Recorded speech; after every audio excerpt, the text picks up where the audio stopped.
Hello दोस्त, आपका अपना YouTube channel Riku study centre में स्वागत है। आज जो मॉडल सेट 4 लेके आए हैं, जो हिंदी का है और जो आर्ट्स का जो वीडियो है, वह 5 सेट कराया गया है। जो वीडियो नहीं देखे हैं, आप जाके प्लेलिस्ट में देख सकते हैं और हिंदी मॉडल सेट का जो चौथा नंबर जो सेट चल रहा है और उसके बाद आपको एक और सेट बच जाएगा 5वाँ जो इस वीडियो के बाद कराया जाएगा और मॉडल सेट 5 करा देने के बाद फिर आपको संस्कृत का मॉडल सेट 5 कराया जाएगा। जो हिंदी का मॉडल सेट नंबर 4 का जो है क्वेश्चन इस प्रकार है। मॉडल सेट 4 का प्रथम क्वेश्चन है कुमार गंधर्व क्या है? तो कुमार गंधर्व जो है यह एक प्रकार का शास्त्रीय गायक है, जो ऑप्शन बी में दिया गया है। नेक्स्ट क्वेश्चन है पिताजी ने किसको मारा था? तो पिताजी ने दीदी को मारा था, जो ऑप्शन ए में दिया गया है। फिर आपका नेक्स्ट क्वेश्चन जो है पक्का महल क्या है? तो पक्का महल जो है इसका आंसर काशी विश्वनाथ से लगा हुआ इलाका है, जो ऑप्शन ए में दिया गया है। फिर आपका अगला क्वेश्चन जो है गांधी जी शिक्षा का उद्देश्य क्या मानते थे? तो गांधी जी ने शिक्षा का उद्देश्य जो मानते थे, इसका जो आंसर दिया गया है चलित निर्माण, जो ऑप्शन सी में दिया गया है। अगला क्वेश्चन है बुद्धा का निवास कहाँ होता है? तो इसका जो आंसर है काम क्रोधहीन व्यक्ति में, जो ऑप्शन बी में दिया गया है। फिर अगला जो क्वेश्चन है आपका गुरु कृपा की महत्ता का वर्णन किस कवि ने किया है? तो इसका जो आंसर है गुरु नानक, जो ऑप्शन सी में दिया गया है। अगला क्वेश्चन है रस खान को किसने दीक्षा दी है? तो रस खान को जो दीक्षा दी है इसका आंसर है गोस्वामी बिटुल नाथ, जो ऑप्शन सी में दिया गया है। क्वेश्चन नंबर 8 जो है रस खान किस काल के कवि हैं? तो रस खान जो थे वह भविष्य काल के थे, जो ऑप्शन डी में आंसर दिया गया है। अगला क्वेश्चन है आपका घनानंद किस भाषा के कवि हैं? तो घनानंद जो थे यह ब्रज भाषा के कवि थे, जो ऑप्शन आपको बी में दिया गया है। और अगला जो क्वेश्चन है आपका विदेशी से कवि का क्या तात्पर्य है? तो आपका जो आंसर है वह ब्रिटेन, जो ऑप्शन ए में दिया गया है। फिर अगला जो क्वेश्चन है इनमें कौन नाट्यकृत है? तो इसका जो आंसर है भारत सौभाग्य, जो ऑप्शन डी में दिया गया है। नेक्स्ट क्वेश्चन है गीता प्रकाशिनी किसके लिए प्रयुक्त है? तो इसका जो आंसर है भारत माता, जो ऑप्शन डी में दिया गया है। फिर अगला जो क्वेश्चन है आपका कवि के अनुसार जनतंत्र के देवता कौन है? तो इसका जो आंसर है किसान मजदूर, जो ऑप्शन सी में दिया गया है।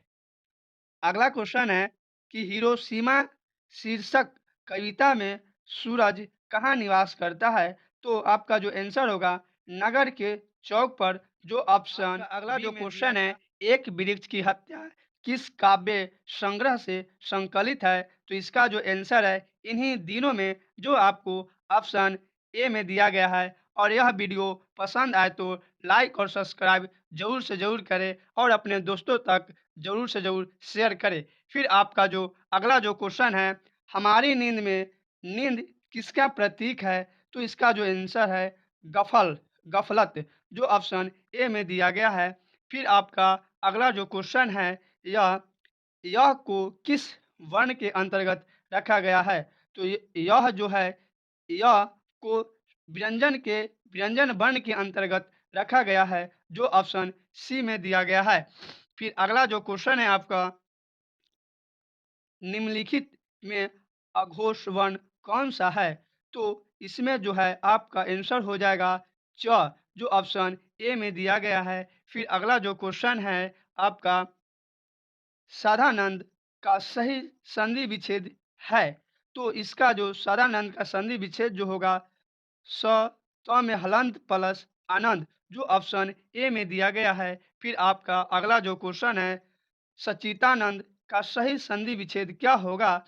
तो इसका जो आंसर होगा सत में हलंत प्लस चित प्लस आनंद, जो ऑप्शन आपको बी में दिया गया है। फिर आपका जो अगला जो क्वेश्चन है वह गांधी जी को हम राष्ट्रपिता कहते हैं, रेखांकित शब्द का संज्ञा बताएं। तो इसका जो आंसर होगा व्यक्तिवाचक संज्ञा, जो आपको बी में दिया गया है। नेक्स्ट क्वेश्चन है महात्म्य शब्द है, तो महात्म्य जो शब्द है इसका आंसर है भाववाचक संज्ञा, जो ऑप्शन डी में दिया गया है। अगला क्वेश्चन है मैं कल पटना जाऊंगा में कौन सा शब्द सर्वनाम है? तो इसका जो आंसर होगा मैं, जो ऑप्शन डी में दिया गया है। आपका फिर अगला जो क्वेश्चन है बाहर कोई से रहा है में कौन सा शब्द सर्वनाम है? तो इसमें जो सर्वनाम होगा जो कोई, ऑप्शन जो है सी में दिया गया है। फिर आपका जो अगला जो क्वेश्चन है कवि का स्त्रीलिंग है, तो कवि का स्त्रीलिंग शब्द जो होता है कवित्री, जो ऑप्शन सी में दिया गया है। फिर आपको अगला जो क्वेश्चन है स्त्रीलिंग शब्द का चयन करें, तो इसमें 4 ऑप्शन दिया हुआ है और बता रहा है कि स्त्रीलिंग शब्द का चयन करने के लिए तो आपको जो आंसर हो जाएगा शराब, जो ऑप्शन ए में दिया गया है। फिर आपको जो है अगला क्वेश्चन है वह कौन सा शब्द है जो प्रायः बहुवचन में प्रयुक्त होता है?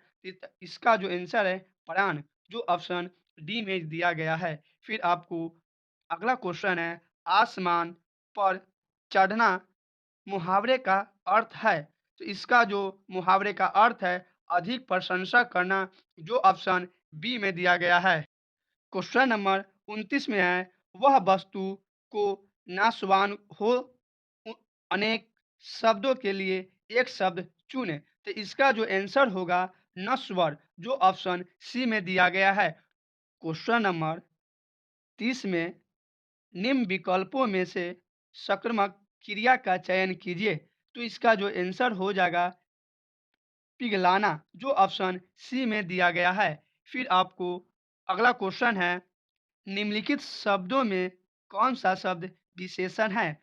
तो इसका जो आंसर हो जाएगा सच्चा, जो ऑप्शन ए में दिया गया है। फिर आपका क्वेश्चन नंबर 30 जो है निम्नांकित में विशेषण है, तो आपको जो आंसर हो जाएगा आकर्षक, जो ऑप्शन बी में दिया गया है। फिर आपका जो क्वेश्चन है प्राचीन का विपर्यार्थक शब्द है, तो प्राचीन का विपर्यार्थक शब्द जो हो जाएगा वो होगा अर्वाचीन, जो ऑप्शन ए में दिया गया है। फिर आपको जो है अगला क्वेश्चन है क्वेश्चन नंबर 34 भूखे को भोजन दो इस वाक्य में को कौन सा कारक है? तो इसमें जो हो जाएगा कारक वह संप्रदान, जो ऑप्शन बी में दिया गया है। फिर आपको अगला क्वेश्चन है शताब्दी में समास है, तो शताब्दी में समास जो है वह द्वंग द्विगुण है, जो ऑप्शन बी में दिया गया है। फिर अगला क्वेश्चन है अव्ययी भाव समास का उदाहरण है, तो अव्ययी भाव का समास जो है वह भरपेट, जो ऑप्शन बी में दिया गया है। फिर अगला क्वेश्चन है बेईमान में कौन सा उपसर्ग है? तो बेईमान में जो उपसर्ग है ब में एक आर, जो ऑप्शन सी में दिया गया है। क्वेश्चन नंबर 38 इनमें से शुद्ध वाक्यों को पहचाने, तो इसमें जो है इस क्वेश्चन में ऑप्शन 4 दिया गया है और 4 ऑप्शन में से शुद्ध वाक्य को चुनना है। तो इस क्वेश्चन का जो आंसर होगा वह खाना पकाती है, जो ऑप्शन सी में दिया गया है। फिर अगला जो क्वेश्चन है 39 नंबर लालच का पर्यायवाची शब्द है, तो लालच का पर्यायवाची शब्द जो होता है प्रलोभन होता है, जो ऑप्शन सी में दिया गया है। फिर जो है आपको 40 नंबर जो क्वेश्चन है माता-पिता किस समास का उदाहरण है? तो माता-पिता जो होते हैं वह द्वंद्व समास के होते हैं, या भाई-बहन जो होते हैं वह भी द्वंद्व समास के होते हैं, या दादा-दादी जो होते हैं वो भी द्वंद्व समास के होते हैं। फिर जो है अगला जो क्वेश्चन है आपका वह सभ्य समास की आवश्यकता क्या है? तो सभ्य समास की जो आवश्यकता है वह श्रम विभाजन, जो ऑप्शन बी में दिया गया है। आपका जो अगला क्वेश्चन है निम्नलिखित रचनाओं में से कौन सी रचना डॉक्टर अंबेडकर की है? तो ऑप्शन 4 दिया गया है और ऑप्शन 4 में से तीनों ऑप्शन जो है सही दिया गया है। जो इनमें आंसर हो जाएगा, इनमें से सभी जो ऑप्शन डी में दिया गया है। फिर जो है अगला क्वेश्चन है आपका क्वेश्चन नंबर 43 जो है, गिरधर लाल किसकी फैक्ट्री में किरानी था? तो गिरधर लाल जो थे वह सेन साहब की फैक्ट्री में किरानी था, जो ऑप्शन डी में दिया गया है। फिर अगला जो क्वेश्चन है आपका, सेन साहब किसके व्यंग्य के एटकर? क्वेश्चन नंबर 44 जो है, सेन साहब किसके व्यंग से ठंकर रह गए? तो यह जो ऑप्शन है ए पत्रकार महोदय के व्यंग से, जो आपका आंसर हो जाएगा ऑप्शन ए। फिर अगला जो क्वेश्चन है, भारत कहाँ बसता है? भारत कहाँ बसता है? तो इसका जो आंसर हो जाएगा लोगों के मन में, जो ऑप्शन डी में दिया गया है। फिर आपका अगला जो क्वेश्चन है, महाभारत क्या है? तो महाभारत जो है एक पुराण है, जो ऑप्शन डी में दिया गया है। फिर जो है क्वेश्चन नंबर 47 जो है, महियर भोज की ग्वालियर प्रशंसित किस भाषा में है? तो इसका जो आंसर हो जाएगा संस्कृत भाषा में, जो ऑप्शन सी में दिया गया है। फिर क्वेश्चन नंबर 48 जो है, बहादुर कौन था? तो बहादुर जो था वह एक नौकर था। इसका जो आंसर हो जाएगा नौकर, ऑप्शन सी में दिया गया है। फिर जो है क्वेश्चन नंबर 49 जो है, क्वेश्चन जो है 49 नंबर, निराला की साहित्य साधना किसकी कीर्ति है? तो यह जो आंसर होगा रामविलास शर्मा, जो ऑप्शन सी में दिया गया है। और सेट नंबर 4 का लास्ट क्वेश्चन है, बिरजू महाराज का संबंध किस घराने से है? तो बिरजू महाराज जो थे वह लखनऊ घराने से थे, जो ऑप्शन ए में दिया गया है।